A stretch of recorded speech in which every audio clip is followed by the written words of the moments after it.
I need you to understand why it is so important to find out the reasons behind why someone is training.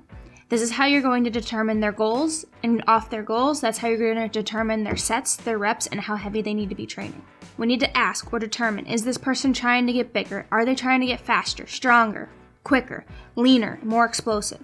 And what their previous training experience is. If someone has little to no training experience, then the minimal dose of exercise is going to be enough stimulus for them to see results. Just because someone wants a good workout doesn't mean that they need to be beaten to the ground on their first few sessions. In athletics, we take a performance-based approach. We're going to look at the sport and see what does that sport demand of that athlete. We're going to ask what are the most common injuries and is there anything that we can do to prevent those. We're also going to ask what season they're in, what part of their training cycle are we programming for. For most athletes, we have a focus on maximizing speed and strength. But if we look at, say, a freshman football player who's unlikely to see the field in their first season, we then may take a little bit more focus on hypertrophy and get them big enough to play the following year. With that freshman football player, we don't necessarily have to worry quite as much about fatigue or soreness management going into a competition. So then let's look at how we might choose our main focus. If you're familiar with basic programming, then you know that we tend to pick 1 or 2 main lifts to focus on during a session, and then a few auxiliary or assistive movements to fill out the rest of the workout. Let's start with the main movements then. And these are typically one of the big 3, squat, bench, deadlift, or an Olympic movement, a clean or snatch variation. If this is going to be an Olympic movement, or we want to focus on a speedy concentric phase, then we are going to pick the power category. This keeps the repetitions in a range that prevents fatigue, and with that fatigue, we would often see a breakdown in form. With these complex and often speedy movements, we really want to reduce that risk of form breakdown and that risk of injury. If speed isn't as important of a factor for that particular lift or that day's focus, then we fall into the strength category. The strength category is more, I want this athlete to be as strong as possible, and I want them to be able to produce as much force as they possibly can. This is more commonly where we see the big 3 programmed. Then we also have hypertrophy as an option. This is, my athlete needs to put on some size. Maybe they're undersized for their sport or for their weight class, or they're as strong as they possibly can be for their size, and the only way to get them stronger is to put some lean mass on them. We often see this in an off-season cycle. Because of the high rep range and the relatively high weight, this is where we see the most fatigue and the most micro tears in the muscle happen. In turn, this is where we then see the most muscle recovery and muscle growth happen. However, with in-season athletes, this is a much less common training goal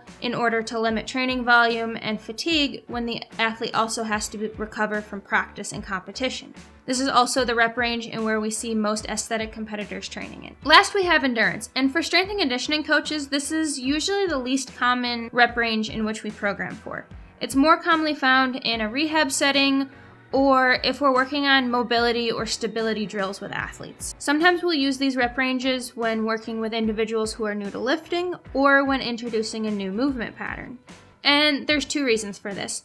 The first being, lighter weight is often thought of as less risky or more comfortable for an individual to work with. And the second is that there is a theory that when an individual is learning a new movement pattern, that as they fatigue, they should default to the most efficient movement pattern, which should also be the correct movement pattern. Sometimes this theory works, but we also often see a breakdown in form when someone becomes fatigued. So this really falls back to being a case-by-case situation. Next, let's talk about the auxiliary movements.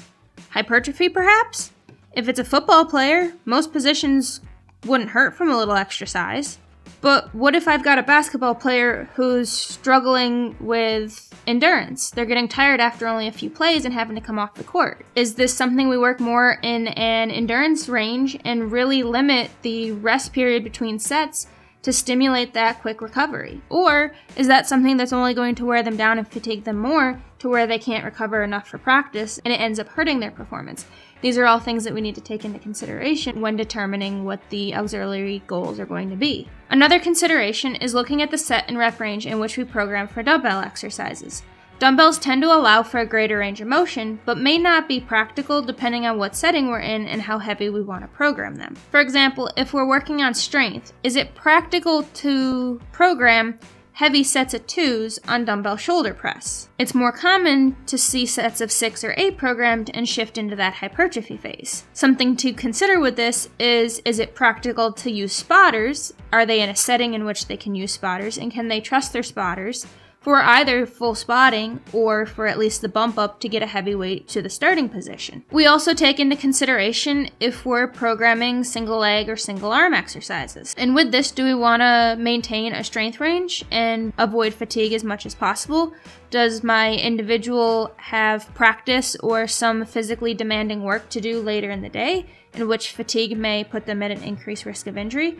Or is this something where we really want to work on stability and those finer stabilizing muscles and work a little bit more endurance and fatigue into the movement? And in this, we ask the question of, are they in season or out of season? Do we want to build or maintain? And then we think about our mobility exercises and where they fit into the training plan. Are they something that we want to use as a warm-up? Are they something that supersets nicely with a main movement?